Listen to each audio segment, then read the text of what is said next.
बहू, घर में जितने भी बर्तन हैं वह अभी ही एक तरफ करके रख लो। सुबह 5 बजे पानी का टैंकर आएगा। ठीक है माँ जी। अपनी सास के कहने पर निशा सारा काम खत्म करके बाल्टी, मटके, ड्रम, कैन, डब्बा, टब सब निकालकर घर के बाहर रख देती है। और सुबह 5 बजे पानी की गाड़ी आने से पहले आशा, निशा और काजल तीनों उठ जाती है और सारे बर्तन लेकर गांव के चौक पर जाती है, जहां गांव की और भी कुछ औरतें हाथों में मटका, ड्रम लिए टैंकर का इंतजार कर रही होती हैं।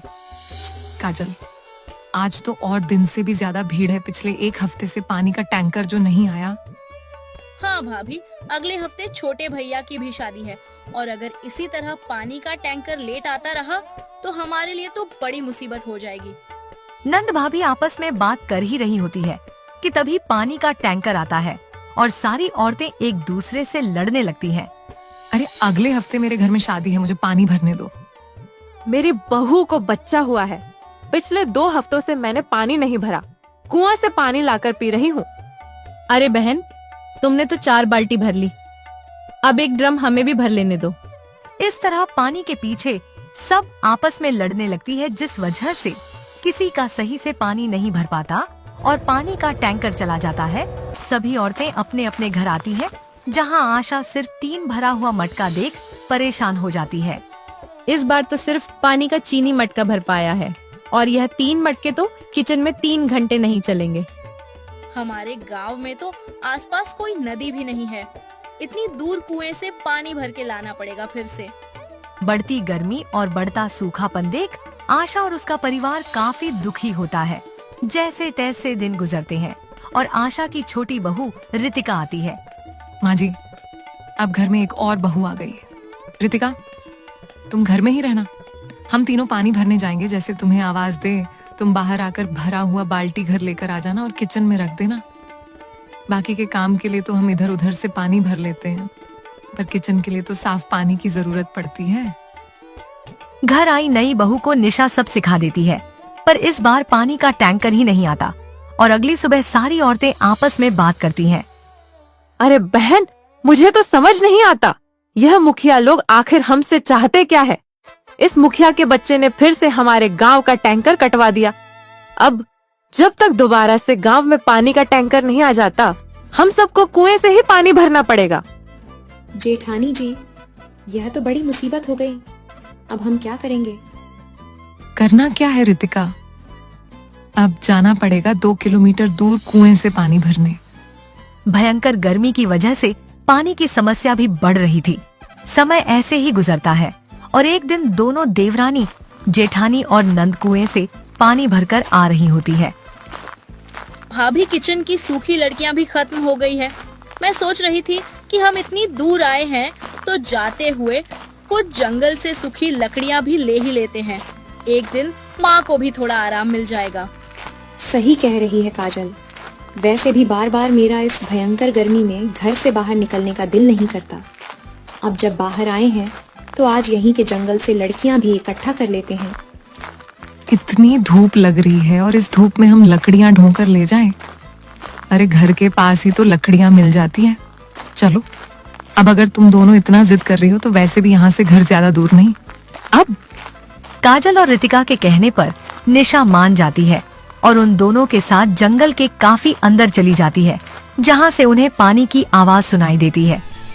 दीदी, ये पानी की आवाज मुझे ही सुनाई दे रही है या आप लोगों को भी आ रही है? भाभी, लगता है आपके कान बज रहे हैं। इस घने से जंगल में जिधर चारों तरफ खाली पेड़ है, भला यहाँ पानी की आवाज कैसे आ सकती है? और अगर यहाँ तालाब होता तो क्या हम लोग इतनी दूर कुएं पर जाते? अपनी नंद की बात सुनकर रितिका चुप हो जाती है और वह तीनों पानी का मटका जमीन पर रख लकड़ियां इकट्ठा करने लगती है। तभी निशा की नजर थोड़ी ही दूर पर एक बड़े से पेड़ के पीछे तालाब पर जाती है। ये मैं क्या देख रही हूँ रितिका? तुम बिल्कुल सही थी, इस जंगल में तो तालाब है। देखो, उस पेड़ के पीछे कितना बड़ा तालाब है। हम बेकार ही इतनी दूर आते थे, अब से हम इस तालाब से ही पानी लेकर जाया करेंगे। पर भाभी हम इस तालाब के बारे में किसी को नहीं बताएंगे। अगर गांव वालों को पता चल गया ना तो यह इसका गलत इस्तेमाल करेंगे और फिर जैसे हमारे गांव का तालाब पूरी तरह से सूख गया वैसे ही यह तालाब भी सूख जाएगा।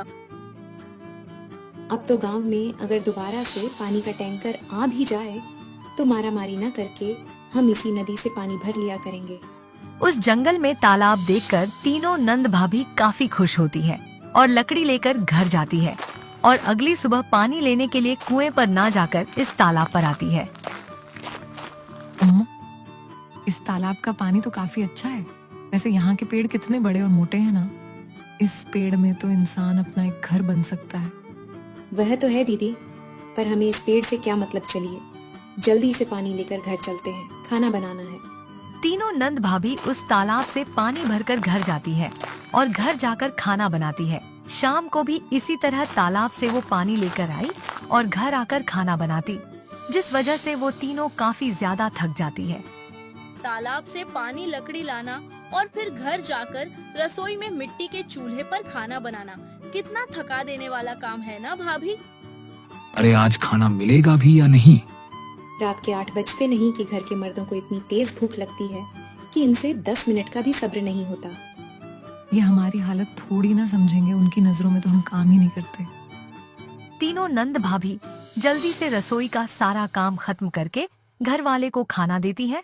समय ऐसे ही गुजरता है और एक दिन काजल की तबीयत खराब हो जाती है। भाभी वह जंगल तो पास है पर बहुत अंदर है। सेम टाइम इस धूप में जंगल जाना, पानी लेकर आना और फिर खाना बनाना मेरी बस की नहीं है। जेठानी जी, मेरे पास एक आइडिया है। वह जंगल बहुत बड़ा है और वहाँ के पेड़ भी क्यों ना। हम इस गर्मी में तालाब किनारे पेड़ किचन बना ले। बस हमें खाना वहाँ से यहाँ लेकर आना होगा, बाकी सारा काम वहीं होगा। फिर हमारी तबीयत भी खराब नहीं होगी क्योंकि हम भारी सामान नहीं ढोएंगे, इसलिए हमें थकान भी नहीं होगी। रितिका का आइडिया निशा और काजल को काफी अच्छा लगता है, जिसके बाद रितिका और निशा रात को उस जंगल में जाती है और कुछ पेड़ों की कटाई करती है और एक पेड़ में बड़ा सा दरवाजा बनती है और उनकी अच्छे से कटाई करके अंदर से अपना एक छोटा सा रसोई बनती है, जिसमें वह मिट्टी का चूल्हा और लकड़ी के कुछ स्लैब रखती है। साथ ही वह लकड़ी के ही कुछ बर्तन भी बनाती है। दीदी, इस गर्मी में तालाब के किनारे हमारा पेड़ किचन तैयार है। आज से ही हम इसी में खाना बनाएंगे और बस यहाँ से खाना घर लेकर जाएंगे क्योंकि पानी और लकड़ियाँ तो पास नहीं है। पर अपने पेड़ किचन में खाना तो हम तब बना पाएंगे ना जब राशन घर से लेकर आएंगे और माँ जी को इस बारे में बताएंगे। दोनों देवरानी जेठानी घर जाती है, सारी बात अपनी सास को बताती है। अब आशा अपनी बहू बेटी के साथ राशन लेकर उस जंगल में आती है और तालाब के किनारे पेड़ किचन देख हैरान हो जाती है। बहू, यह तो तुम दोनों ने बहुत अच्छा जुगाड़ बताया है। तुम दोनों यहीं बैठकर खाना बनाओ, मैं अभी अपने दोनों बेटों को लेकर आती हूँ।